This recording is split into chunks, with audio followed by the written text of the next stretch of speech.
A rare moment of clarity for Republican Utah Senator Orrin Hatch, who conceded the day before yesterday that it's only a matter of time before gay marriage is legal across the country, even though personally he doesn't think that it should be. He was on local radio on KSL on Doug Wright's program, and he said some people seem to be unable to realize what's happening in the real world. He said, let's face it, anybody who does not believe that gay marriage is going to be the law of the land just hasn't been observing what's going on. He is a 7-term Republican senator, a strong proponent of keeping marriage exclusively an institution for men and women. For one man and one woman, I should say, to make that perfectly clear. He says he doesn't agree with any of the string of pro-gay marriage rulings, but he says, look, we have a reality here. We have an empirical reality where gay rights advocates have won 14 lower court cases since the landmark U.S. Supreme Court ruling last summer. Gay and lesbian couples can marry in 19 states plus the District of Columbia. We have Oregon and Pennsylvania as the latest states to join the list. He says no one should suffer discrimination. Religious people should try to understand others' beliefs. Lewis, Orrin Hatch is a guy who is absolutely on the fringes on so many issues.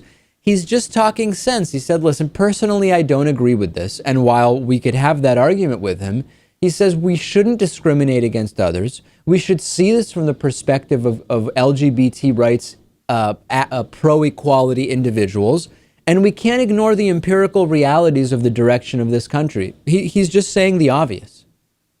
He's a guy who I guess can see the forest for the trees. We've been saying the same things for quite a while. And we've had people on the show who we've said these things to, yet they can't seem to grasp it. The other thing is, Lewis, though, the fiscal conservative element of it. You would think some of these guys would realize, in spite of this going against their personal beliefs, call them sincerely held religious beliefs, call them whatever you want, there's nothing fiscally conservative about appeal after appeal and lawsuit. And ultimately, if this does take a Supreme Court case to really make this the law of the land, we're talking about millions of dollars, right? Supreme Court cases are expensive. There's nothing fiscally conservative about that. Spending millions to try to limit people's rights, I can't think of anything more against the so-called small government conservative values that these groups tend to agree with when I guess it's convenient for them.